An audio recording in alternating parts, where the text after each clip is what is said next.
ಪಾಂಚಾಲಿ, ಅಣ್ಣನೇಗೆ ಸಮಾಚಾರವೇನು? ಅಣ್ಣನೇಗೆ ಈ ರೀತಿ ಸಿದ್ಧಾಗಿರುವನು? ಈ ನಿಮ್ಮ ಪ್ರಶ್ನೆಗೆ ಈ ನನ್ನ ಬೆಚ್ಚಿದ ಬಿರುಗೋದಲ ಉತ್ತರವನ್ನು ಕೊಡುವುದಲ್ಲವೇ?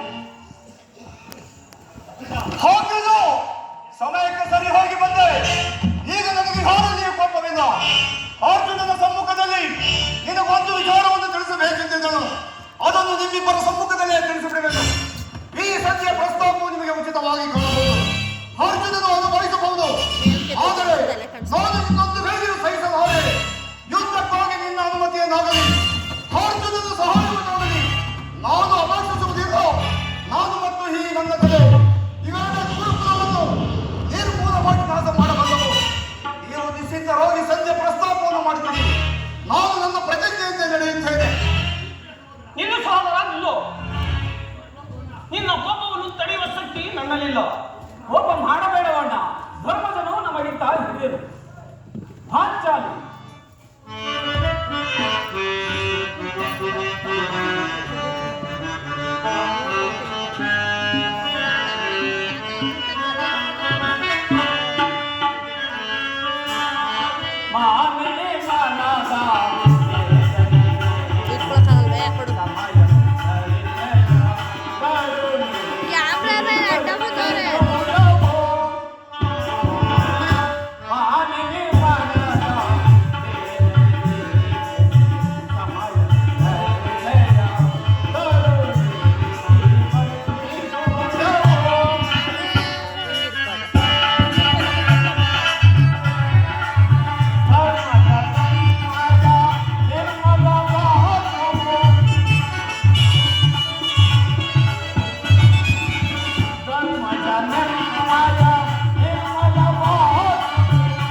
ಪಾಂಚಾಲಿ, ಇಂತಹ ಪ್ರಚೋದನೆಗಳಿಂದ ಆಗುವ ಪ್ರಯೋಜನವೇನು?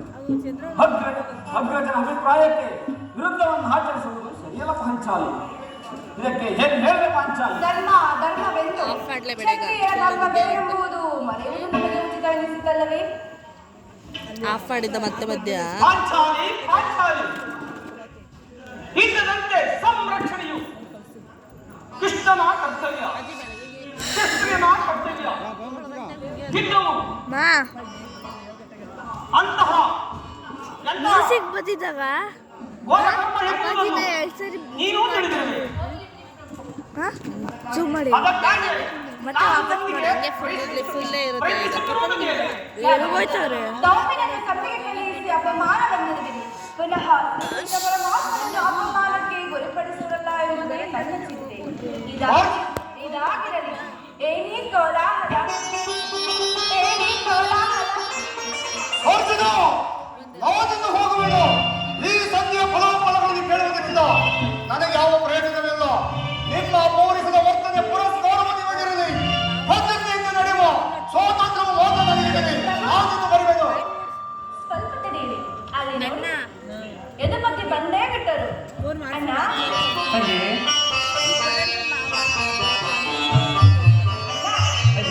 ಈ ನಿನ್ನ ತಂಗಿಯ ಪ್ರಣಾಮಗಳನ್ನು ಹೇಗೆ ಮಗ ಮಗನಿಗೆ ಪಾಂಡವರ ಪ್ರಣಾಮ ಸ್ವೀಕರಿಸುವುದೇವ?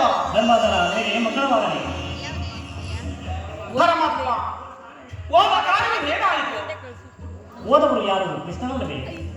ಅಂದರೆ ಎಲ್ಲವೂ ಹೊಡಿತೀನಿ ಸಮರ್ಪಕವಾಗಿ ಆಫ್ ಮಾಡ್ಬಿಟ್ರೆ ಭೀಷ್ಮ ದ್ರೋಣಾದಿಗಳು ನನ್ನನ್ನು ಬಹು ವಿಧವಾಗಿ ಉಪಚರಿಸಿದರು ಧರ್ಮನ. ಸಂಧಿಯ ವಿಚಾರ ನಡೆಯುತ್ತೆ. ಓ ನಡೆಯಿತು. ಪಾಂಚಾಲಿ ನಾನಿಂದಿರುವುದು ಸರಿಯಲ್ಲ. ಅವರ ಇಚ್ಛೆಗೆ ಅವರು ನಡೆಯಲಿ. ನನಗೆ ತೋರಿದಂತೆ ನಾನು ನಡೆಯುತ್ತೇನೆ. ಸ್ವಲ್ಪ ತಡೆಯಿರಿ, ಅಣ್ಣನ ಮಾತು ಮುಗಿಯಲಿ. ನಿಮ್ಮಣ್ಣನ ಮಾತು ಮುಗಿಯುವಷ್ಟರಲ್ಲಿ ನನ್ನ ತಾಳ್ಮೆಯೇ ಮುಗಿದು ಹೋಗುವುದು. ಎಡಬುದ್ಧಿ ಸಭೆಯಲ್ಲಿ ನಡೆಯುತ್ತೆ. ಸಭೆಯಲ್ಲಿ ಏನೇನು ನಡೆಯಿತು? ಎಲ್ಲವೂ ತಕ್ಕ ರೀತಿಯಲ್ಲೇ ನಡೆಯಿತು. ಕೃಷ್ಣ, ಭೀಮಸೇನ, ಈ ಸಂಜೆ ಸಮಸ್ಯೆ ಮಾತುಗಳು ಬೇಡ. ಹತ್ತಿರದ ಅಪೇಕ್ಷೆಯಂತೆ 5 ಗ್ರಾಮಗಳಿಗೆ ಸಂಜೆ ಆಯಿತೆ. ನಾನು ಹೋಯಿತು ಅದಕ್ಕಾಗಿಯೇ ಭೀಮಸೇನ. ಈಗ ತಿಳಿಯಿತು ನಿನ್ನ ಅಭಿಮತ. ಹತ್ತವನ್ನು ವಾಸದ ನೆಪದಿಂದ ಅರ್ಜುನನ ಭಯನ್ನು ತೊಟ್ಟನು. ಈ ಸಂಜೆಯ ಹೆಸರಿನಲ್ಲಿ ನಮ್ಮೆಲ್ಲರಿಗೂ ಸೀರೆಯನ್ನು ಉಳಿಸಲು ಹೋಗಣಿಸುತ್ತಿರುವೆಯೋ? ಯಾದವಾಗ್ರನಿ ಈ ಕೋಟು ಪುಟ್ಟದ ಮೇಲೆ ನಿನಗಿಷ್ಟೊಂದು ಆಕ್ರೋಶ ಬೇಕೆ? ಭೀಮಸೇನ, ಕಾಣಿಸ್ತದೆ. ನಿನಗೆ ಇಷ್ಟೊಂದು ಅಸಹನೆ ಏಕೆ? ಸ್ವಲ್ಪ ಸಮಾಧಾನದಿಂದ ನನ್ನ ಮಾತನ್ನು ಕೇಳು. ಇದು ನಿನಗೆ ಹೆಚ್ಚಿಗೆ ಸಂಬಂಧಿಸಿದ ವಿಷಯವೆಂದು ನಾನು ಮೊದಲೇ ಹೇಳಲಿಲ್ಲವೇ? ಈ ಸ್ವಾಭಿಮಾನ್ಯ ಸೂರ್ಯವಾದ ಸಂತಾನದೊಡನೆ ಈ ಪ್ರಚಂಡ ಭೀಮನಿಗೆ ಅದಂತಹ ಸಂಬಂಧ ಇರುವುದು ಭೀಮಸೇನ. ಅತ್ಯಂತ ನಿಕಟವಾದ ಸಂಬಂಧ ಇರುವುದು. ಪರಮಾತ್ಮ, ಧರ್ಮಂದನ, ಮುಂದೇನಾಯಿತು ದೇವ? ರಾಜ್ಯಸಭೆಯಲ್ಲಿ ನಿಮ್ಮ ಸಂದೇಶವನ್ನು ತಿಳಿಸಿದನು. ಆ ಕೌರವಾದಿಗಳಿಗೆ ಎಲ್ಲರೂ ಒಪ್ಪಿದರು. ಯಾರಿದ್ರು? ಭೀಷ್ಮ, ದ್ರೋಣ, ಧೃತರಾಷ್ಟ್ರ ಮುಂತಾದವರೆಲ್ಲರೂ ಒಪ್ಪಿದರು. ಆ ದುರ್ಯೋಧನ ಅವನು ಕೂಡ ಒಪ್ಪಿದನು. ಇನ್ನು ನನಗೆಲ್ಲಿ ಕೆಲಸವಿಲ್ಲ. ಈ ದುರ್ವಾರ್ತೆಯನ್ನು ನಾನು ಕೇಳಬೇಕೆಂಬ ನಿನ್ನ ಇಚ್ಛೆ ಆಯಿತು. ಅದನ್ನು ಸಾಧಿಸಿದೆ, ಚೆನ್ನಾಗಿ ಸಾಧಿಸಿದೆ. ಸಹೋದರರೇ, ನಿಮ್ಮ ಪೌರಿಸದ ಫಲವನ್ನು ನೀವೇ ಬಂಧಿಸಿರಿ. ಅದರಲ್ಲಿ ಈ ಭೀಮನು ಯಾವ ಭಾಗವನ್ನು ಅಪೇಕ್ಷಿಸುವುದಿಲ್ಲ. ಯಾಕೆ ಸೇನೆ, ನೀನು ನಿರಾಸರಾಗಬೇಡ. ಈ ಭೀಮನು ಬದುಕಿದ್ದರೆ ನಿನ್ನ ಬಿಚ್ಚಿನ ಮುಡಿಯನ್ನು ಕಟ್ಟಿಸುವೆನು. ಭೀಮಸೇನ, ನಿನಗೆ ಇಷ್ಟೊಂದು ಅಸಹನೆ ಏಕೆ? ನಿಲ್ಲಯ್ಯ, ನಿಲ್ಲು. ನೀನು ನಿಜವಾಗಿಯೂ ಇಡಂಬಪತಿಯೇ. ಇಷ್ಟೊಂದು ಕೋಪವಿಲ್ಲದಿದ್ದರೆ ಆ ರಕ್ಕಸಿಯನ್ನು ಆಡುವುದು ಹೇಗೆ ಸಾಧ್ಯ? ಸ್ವಲ್ಪ ಸಮಾಧಾನದಿಂದ ನನ್ನ ಮಾತನ್ನು ಕೇಳು. ಕೃಷ್ಣ, ಭೀಮಸೇನ, ಈ ಸಂಜೆಯ ಸಮಸ್ಯೆ ಸುಮ್ಮನೆ ನನ್ನನ್ನು ಕಾಡಬೇಡ. ಈ ಸಂಜೆಯ ಸುದ್ದಿಯು ನನಗೊಪ್ಪದು ಒಪ್ಪದು. ಭೀಮಸೇನ, ನಿನ್ನ ಒಪ್ಪುವ ವಿಚಾರ ಹೊಂದಿರುವುದು. ಆ ದುರ್ಯೋಧನನು ನಿನಗೊಂದು ಸಂದೇಶವನ್ನು ಕಳಿಸಿದನು. ದುರ್ಯೋಧನನ ಸಂದೇಶ? ಹಾಗಾದರೆ ನನ್ನ ಉದ್ದೇಶ ಸಂಧಿ ಆಗಿರಬಾರದು. ಏನ ಸಂದೇಶ ಹೇಳು ಕೃಷ್ಣ. ಅದನ್ನು ಕೇಳುವ ಇಚ್ಛೆಯಿದ್ದರೆ ನನ್ನ ಬಳಿಯಲ್ಲಿ ಕೈಕಟ್ಟಿ ಕುಳಿತುಕೊಳ್ಳಬೇಕು ಭೀಮಸೇನ. ಇಲ್ಲ ಇಲ್ಲ, ನಿನ್ನನ್ನೇ ಹೇಳಿಬಿಡು. ನೀನು ಕುಳಿತುಕೊಳ್ಳದೆ ಹೊರತು ನಾನು ಹೇಳುವುದೇ ಇಲ್ಲ. ಕೃಷ್ಣ, ನಿನ್ನ ಅಪೇಕ್ಷೆ ಈ ಪರಿಹಾಸ ಬೇಕೆ? ಭೀಮಸೇನ, ಇದು ಪರಿಹಾಸ್ಯವಲ್ಲ. ನಿನ್ನನ್ನು ಕಂಡರೆ ನನಗೆ ಅಷ್ಟೊಂದು ಭಯ. ಎಲ್ಲಿ ನಿನ್ನ ಗದೆಯನ್ನು ದೂರವಾಗಿ ಇಡು. ನನ್ನ ಪಾರ್ಶ್ವದಲ್ಲಿ ಹೀಗೆ ಕುಳಿತಿಕೋ. ಆಗ ನಿನಗೆ ಪ್ರಿಯವಾದ ಸಂದೇಶವನ್ನು ಹೇಳಿದನು. ಇದು ನಿನ್ನ ಅಪೇಕ್ಷೆಯಿಂದ ಕುಳಿತುಕೊಳ್ಳುವುದು. ಈಗ ಹೋದರೂ ಹೇಳು. ನೀನು ಕೋಪ ಮಾಡುವುದಿಲ್ಲವೇ ಭೀಮಸೇನ? ಅದು ಹೋಗಲಿ. ಹಾಗಾದರೆ ನೀನು ನನ್ನ ಬಂದಿ. ಅದು ಕ್ಷಣ ಕಾಲ ಮಾತ್ರ. ಭೀಮ, ನಿಲ್ಲಯ್ಯ, ಬೆಳೆಯ ಗದೆಯನ್ನು. ಅರ್ಜುನ, ಈ ಗದೆಯನ್ನು ಕ್ಷಣಕಾಲ ಹಿಡಿದುಕೋ. ಆಗಬಹುದು ಪರಮಾತ್ಮ. ಯಾಕೆ ಸೇನಿ, ಸಮೀಪಕ್ಕೆ ಬಾ.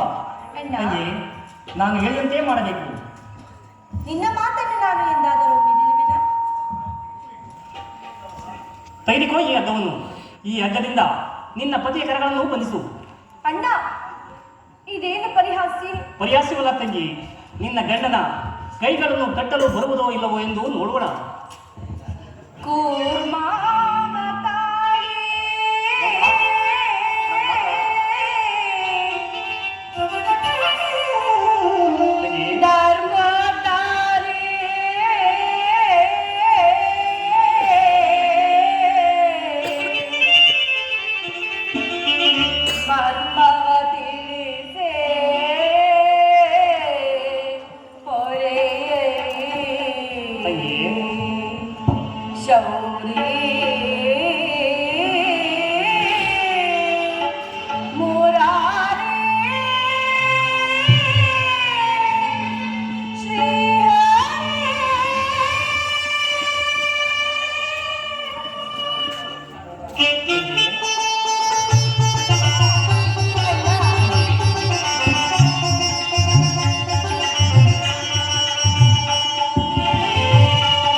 ಬಂಧಿಸಲೇ?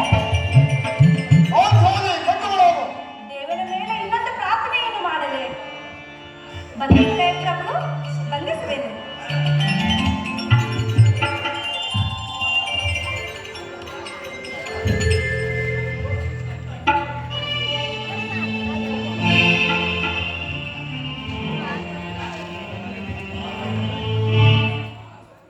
ಅಣ್ಣ, ಏನು? ಪರೀಕ್ಷೆ ಅಬ್ಬಾ, ಈಗ ನಿರ್ಭಯವಾಯಿತು.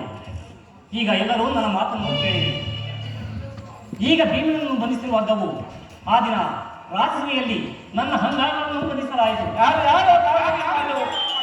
ಆ ದುರವಿ ಮಾನೆಯಾದ ದುರ್ಯೋಧನನು ಏನು ಹೇಳಿದೆ ಕೃಷ್ಣ? ಈ ಹಗ್ಗದಿಂದ ನಿನ್ನನ್ನು ಬಂಧಿಸಲಪ್ಪಿಸಿದರೆ ಯಾರು ಆ ದುರಾತ್ಮರು? ಆ ದುರಭಿಮಾನಿಯಾದ ದುರ್ಯೋಧನನು ಅರ್ಥ ಮಾಡಿದನು. ಅವರ ತಮ್ಮ ದುಶ್ಯಾಸನಾದ ದುರಾಚಾರಿಯಾದ ದುಶ್ಯಾಸನನು ಕಟ್ಟಲು ಪ್ರಯತ್ನಿಸಿದನು. ಇಂತಹ ಸಾಹಸ ಕಾರ್ಯ ಅವರಿಗಲ್ಲದೆ ಮತ್ತಾರಿಗೆ ಸಾಧ್ಯ? ಭೀಮಸೇನ, ಪಾಂಚಾಲಿ ನನ್ನ ಕೈಗಳನ್ನು ಬಿಡಿಸು. ಈ ನೀಚ ಕೃತ್ಯದಿಂದ ದುರ್ಯೋಧನನ ದುರಾಭಿಮಾನವು ಶಿಖರ ಮುಂದೆ ನಿಂತಿರುವುದು.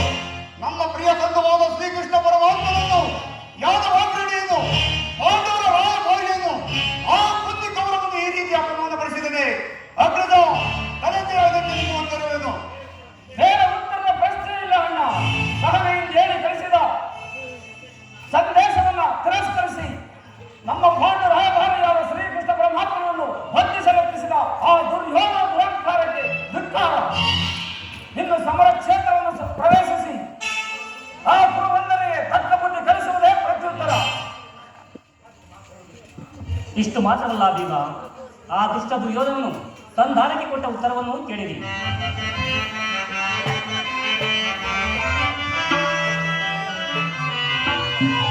ತುಡುಕು ತನ್ನುಡಿದ ಕೌರವನೋ ಇಡಂಬ ಪಟ್ಟಿಯೇ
ಭೂಮಿಯನ್ನು ಸಹ ಕೊಡಲು ಒಪ್ಪಲಿಲ್ಲ ಭೀಮಸೇನ.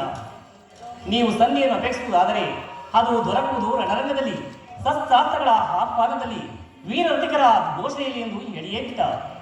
ಪರಮಾತ್ಮ, ಈಗ ಈ ಸಂದೇಶಕ್ಕೆ ನಮಗೆ ಇನ್ನು ಉಳಿದಿರುವುದು ಒಂದೇ ಉತ್ತರ, ಅದು ಯುದ್ಧ.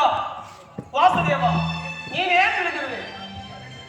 ನಿನ್ನ ಯುದ್ಧಕ್ಕೆ ಅಪೇಕ್ಷೆ ಪಟ್ಟವನಲ್ಲ, ನಿನ್ನ ಇಷ್ಟದಂತೆ ಮಾಡುವುದೊಂದ. ಪಾಂಚಾಲಿ ನನ್ನ ಕೈಗಳನ್ನು ಬಿಡಿಸು. ಅಗ್ರಜ ಏನಾದರೂ ಬಿಡಿಸು. ಧನಂಜಯ ಏನಾದರೂ ಬಿಡಿಸು. ಪರಮಾತ್ಮ ಏಕೆ ಯಾರು ಬಿಡಿಸುವುದಿಲ್ಲವೇ? ಹೇಳೋ, ನಾನೇ ಬಿಡಿಸಿಕೊಳ್ಳುವೆನು.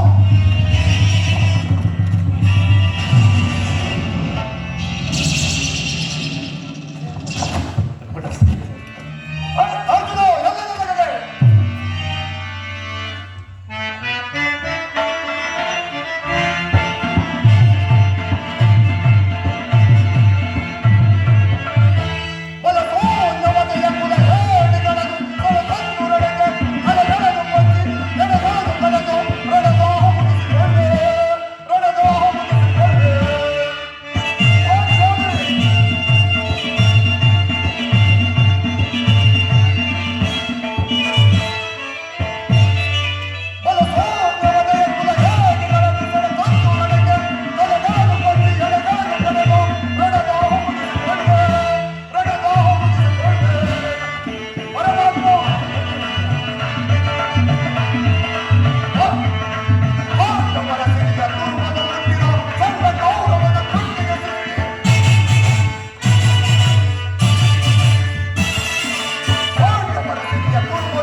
ವಾಸುದೇವ, ಭೀಮಸೇನ, ಈಗ ಕೇಳಿದ ಈ ಭೀಮನ ಪ್ರತಿಜ್ಞೆಯನ್ನು ನಾನು ವಾಯುದೇವನ ವರಪ್ರಸಾದದಿಂದ ಜನಿಸಿದ್ದೇನೆ ಹೋದರೆ ನನ್ನ ತಾಯಿ ಕುಂತಿದೇವಿಗೆ ಸಂಧ್ಯಪಾನ ಮಾಡಿದ್ದೇ ಸತ್ಯವಾಗಿದ್ದರೆ ಮುಂದೆ ನಡೆಯಲಿರುವ ಭಯಂಕರ ಸಂಗ್ರಾಮಕ್ಕೆ ಹೆಜ್ಜೆದಲ್ಲಿ ಕೌರವರ 99 ಮಂದಿ ಸಹೋದರರನ್ನು ಭಸ್ಮ ಮಾಡಿ ಅವನು ಹಸ್ತಿನಾಮಕ್ಕೆ ರಕ್ತ ಸಿಂಹಾಸನವನ್ನು ರಕ್ತದ ಕೋಟೆಗೆ ಬಂದಿದೆ.